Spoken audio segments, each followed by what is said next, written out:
Il agresse jamais avant 8 h du matin et jamais après 17 h 30. Ça veut dire que quelqu'un l'attend à la maison. Soit sa mère, sa sœur, quelqu'un l'attend. Il doit être à temps à la maison.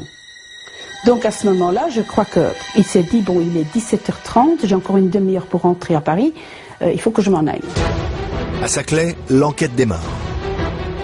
Les militaires de la gendarmerie vont découvrir un Kleenex souillé de sperme qui sera porté au laboratoire.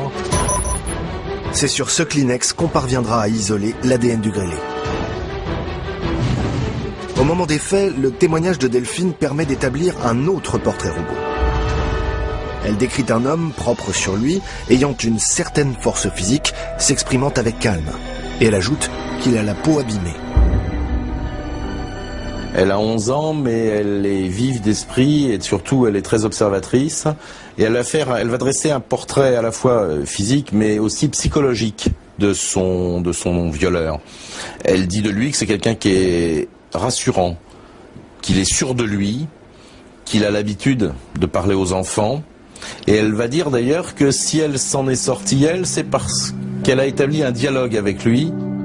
Aujourd'hui, Delphine a 28 ans. Elle nous a raconté son histoire en privé. Pour elle, témoigner est toujours difficile. Elle préfère laisser la parole à son